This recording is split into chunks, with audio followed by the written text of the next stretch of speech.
में मालूम पड़ा कि जो डोटेक्स कंपनी के मालिक हैं उन्होंने ईडी को कहा कि हमारा काम तो गोरख धंधे का था, हम तो ब्लैक मनी को व्हाइट करते थे और वही पैसा हमने राहुल जी को और सोनिया जी को 1 करोड़ और कोई कोलैटरल नहीं, ऐसे ही एक गिफ्ट के रूप में हमने लोन दे दिया। इस लोन का कोई डिटेल नहीं कि कोलैटरल दिया, कैसे दिया, ऐसे ही एक लोन दे दिया, एक अंडरस्टैंडिंग में लोन दे दी। उसमें से 5 लाख की कंपनी खोली और बच तो बहुत सारा गया, 95 लाख तो बचा हुआ है 1 करोड़ में से। तो यंग इंडिया ने एक सुझाव दिया। यंग इंडिया में मोतीलाल वोरा जी भी थे, तो राहुल जी और सोनिया जी ने बुलाया मोतीलाल वोरा जी की, मोतीलाल जी जरा सुनिए। तो मोतीलाल जी गए राहुल जी और सोनिया जी के पास यंग इंडिया में। तो राहुल जी और सोनिया जी ने मोतीलाल वोरा जी को बोला कि अरे यंग इंडिया वाले मोतीलाल वोरा जी, आप ऐसा करो, आप हमारा एक प्रपोजल लेके जरा एसोसिएटेड जर्नल के मोतीलाल वोरा जी के पास जाओ और उनको बताओ कि आप 90 करोड़ लोन कांग्रेस पार्टी का चुका नहीं पा रहे हैं, तो आपकी जो लोन है वो हम खरीद लेंगे, यंग इंडिया खरीद लेगी, एवज में हम 50 लाख रुपए देंगे और लोन हम चुकाएंगे। तो मोतीलाल वोरा जी जो यंग इंडिया कहते बोले, वाह ये तो बड़ा अच्छा आइडिया है, मैं जाता हूं एसोसिएटेड जर्नल के यंग जो मोतीलाल वोरा जी हैं डायरेक्टर, उनके पास मैं जाता हूं।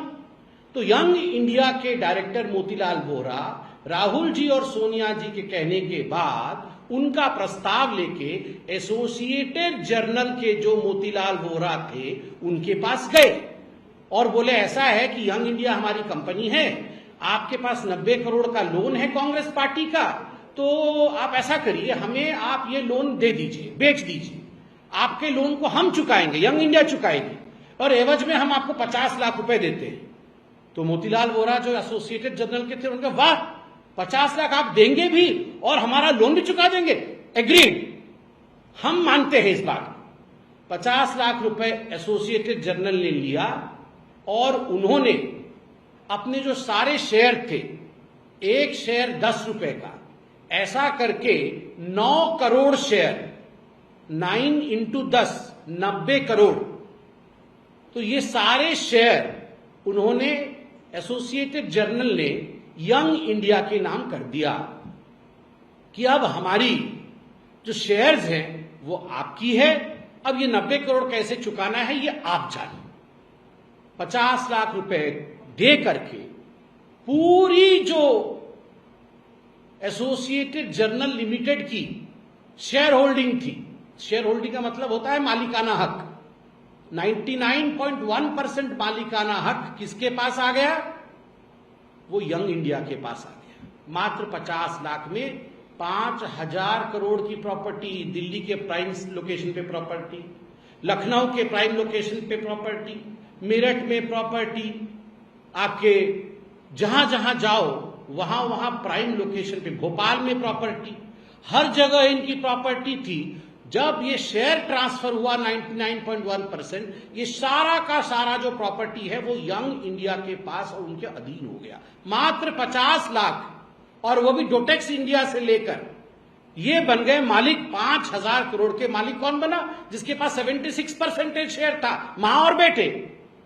और ये मोतीलाल वोरा जी चहुदिक दिशा में थे, ये डायरेक्टर एजेएल के भी हैं, ये डायरेक्टर यंग इंडिया के भी हैं और ये ट्रेजरर एआईसीसी के भी हैं। अब उसके बाद जब यंग इंडिया मालिक बन गई तो जो कांग्रेस के मोतीलाल वोरा जी थे ट्रेजरर, उन्होंने कहा कांग्रेस पार्टी जो 90 करोड़ लोन हमने दिया था एसोसिएटेड जर्नल को, हम उसे माफ करते हैं, वो लोन वापस करने की आवश्यकता नहीं है, माफ। 90 करोड़ का लोन माफ कर दिया राहुल जी और सोनिया जी के कहने पर। प्रश्न उठता है, प्रश्न नंबर 1, क्या एक पॉलिटिकल कंपनी किसी और एंटिटी को लोन दे सकती है? क्या कांग्रेस पार्टी यंग इंडिया को, क्या कांग्रेस पार्टी एजेएल को इस केस में जो 90 करोड़ का लोन दिया, क्या ये जायज है? कांग्रेस पार्टी एक पार्टी है, चंदे पे चलती है, लोग देते हैं, बैंक नहीं है जो लोन देगी। कैसे लोन दिया, नंबर 1। नंबर 2, वही लोग तीनों जगह हैं, क्विड प्रो को वही सोनिया जी राहुल जी यहां मोतीलाल वोरा को बोलते हैं, वही सोनिया जी राहुल जी लोन माफ कर देते हैं, वही सोनिया जी राहुल जी 5,000 करोड़ की प्रॉपर्टी हड़प लेते हैं। तो इस प्रकार से ये जो पूरी हड़पाई हुई है, मैं तो आज से आप लोगों को अपील करूंगा, इसको आप चोरी या भ्रष्टाचारी मत कहिए, ये सरेआम डकैती है, डकैती। पहले हम हिंदी पिक्चर में देखते थे घोड़े पर बैठ के डाकू आते थे, ऐसे बंदूक लेके, बंदूक नहीं राइफल, बड़ा बड़ा बंदूक लेकर आते थे, और कोई भी बाहर खड़ा हो गोली मार करके पूरे सरेआम दोपहर को दिन में आते थे और गोली मार करके उसकी प्रॉपर्टी हड़प लेते थे डाकू घोड़े पे बैठकर। और मॉडर्न डाकू तो यही है, ये तो डकैती है। ये सरेआम नाक के नीचे एक कंपनी बना करके 50 लाख में 5,000 करोड़ रुपए हड़प ली है। बस इतना ही फर्क है कि सोनिया जी राहुल जी घोड़े पे बैठ के नहीं आए और राइफल पकड़ के नहीं आए, बाकी तो पूरी डकैती ही है। तो इसको आप चोरी और भ्रष्टाचारी मत कहिए, ये नेशनल हेराल्ड डकैती केस है जिसमें कि एक्यूज्ड नंबर 1 सोनिया गांधी है और एक्यूज्ड नंबर 2 राहुल गांधी है। अब वर्तमान में आते हैं, ये वर्तमान में पूरा विषय क्यों उठा है। अप्रैल 15 को 2-3 दिन पहले ईडी ने चार्जशीट फाइल किया जिसमें सोनिया जी, राहुल जी, साम पित्रोदा और सुमन दुबे, इन चारों का नाम नामित है। इनके नाम के साथ चार्जशीट फाइल किया गया। सोनिया जी, Rahul ji accused number 1, accused number 2। ये जो सैम पित्रोदा जो फॉरेन का काम देखते हैं और बीच बीच में बयानबाजी करते हैं, और सुमन दुबे ये भी डायरेक्टर है यंग इंडिया के, तो इनका नाम इंक्लूड किया गया है। अब इनका नाम क्यों इंक्लूड किया गया है, किस केस में इंक्लूड किया गया है। ईडी ने अपने चार्जशीट में पीएमएलए जो कि prevention of money laundering act है, उसके अंतर्गत वेरियस सेक्शंस के अंतर्गत इनका नाम इंक्लूड किया है। 2022 से 25 के बीच में कुछ डेवलपमेंट हुआ है नेशनल हेराल्ड के केस में। क्या क्या डेवलपमेंट हुआ है जो आज हम सबको जानना जरूरी है। नंबर 1 डेवलपमेंट हुआ है, आपने टीवी न्यूज में देखा है कि राहुल जी से और सोनिया जी से ईडी ने पूछताछ की है। अब डकैती करोगे तो पूछताछ तो करेगी। उनसे पूछताछ हुई, पूरा कच्चा चिट्ठा सामने आया, कहां पैसा छुपा हुआ है, किस प्रकार से लेन देन हुई है, ये सारा कुछ सामने आ गया पूछताछ से। मल्लिकार्जुन खड़गे जी, आज मल्लिकार्जुन खड़गे ji, with all due respect to Mallikarjun खड़गे जी, वो एकमात्र एम्प्लॉई है नेशनल एसोसिएटेड जर्नल लिमिटेड की।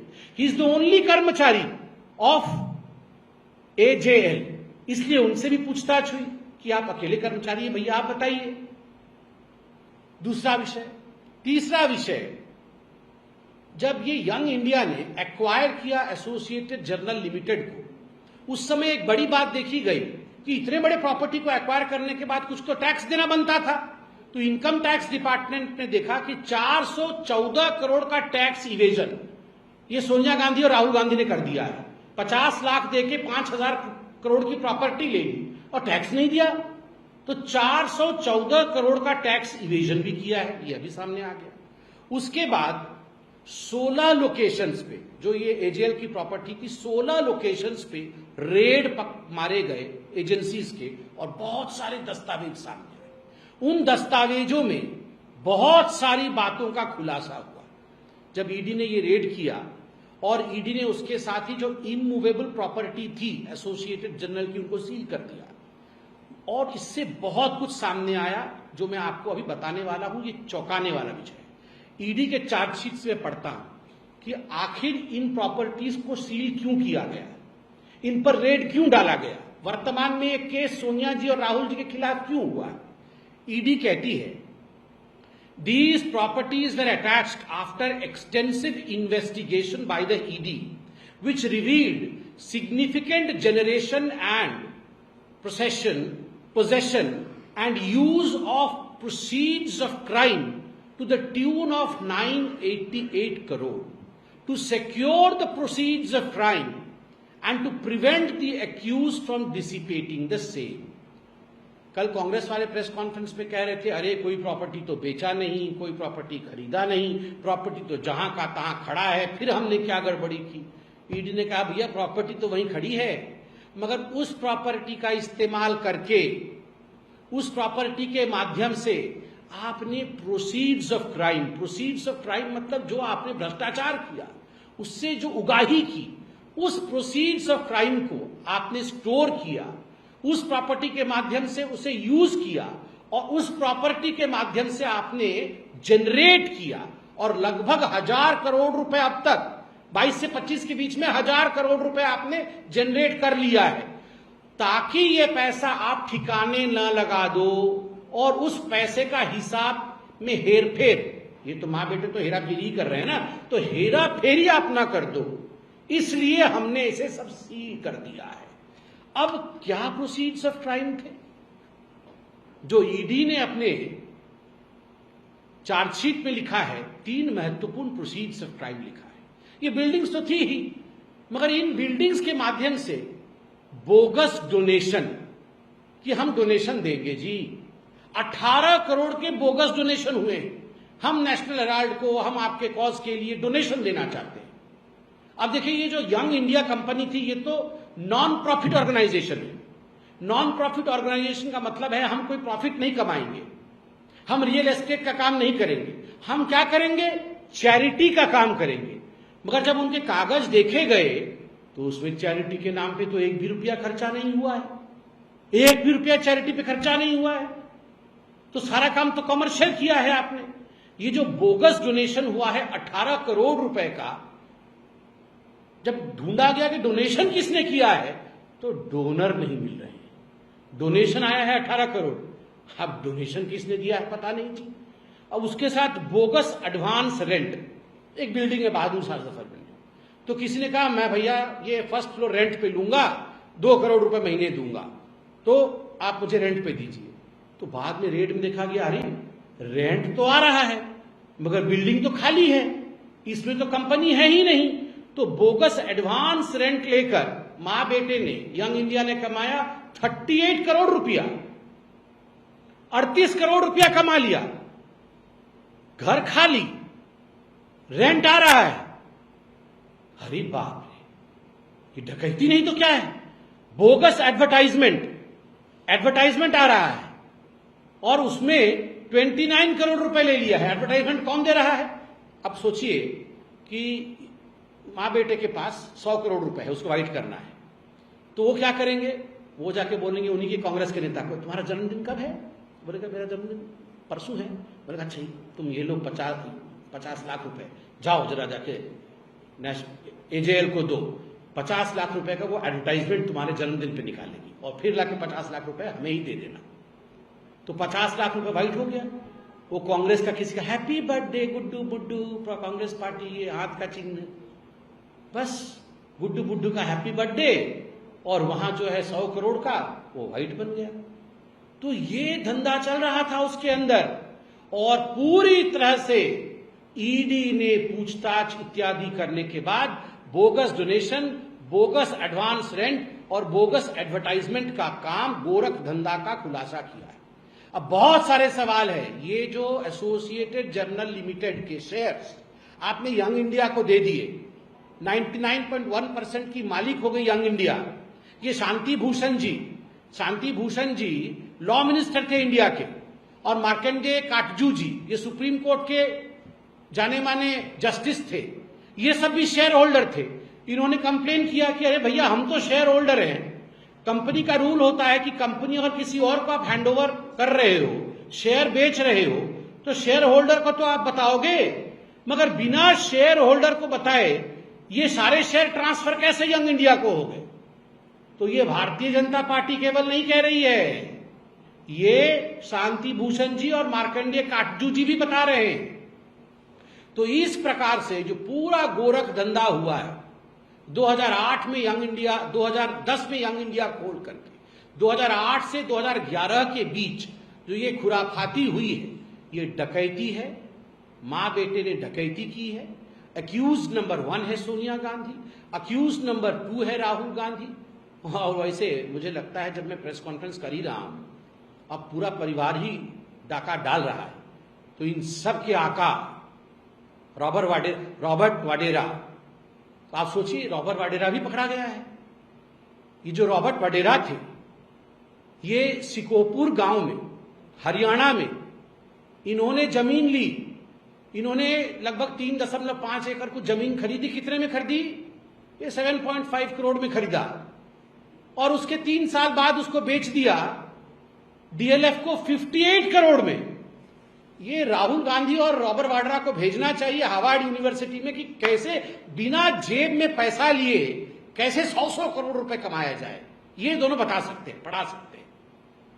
आप बताइए, 7.5 करोड़ रुपए में जमीन खरीदी और बेचा 58 करोड़ में, और बाद में मालूम पड़ा कि 7.5 करोड़ भी नहीं दिया था, डीएलएफ को बेचा था। डीएलएफ के ही पैसे को लेकर के 50 करोड़ डीएलएफ से दिया था, उसमें 7.5 करोड़ फिर डीएलएफ को दे दिया और फिर 58 करोड़ में डीएलएफ को बेच दिया। ऐसे कैसे हुआ? क्योंकि वो लैंड यूज चेंज किया, लाइसेंस नहीं था वहां कमर्शियल प्रॉपर्टी बनाने की। तो डीएलएफ को कई 100 करोड़ रुपए खर्च करने पड़ते। भूपिंदर हुड्डा जी उस समय कांग्रेस के मुख्यमंत्री थे, उनको देने पड़ते।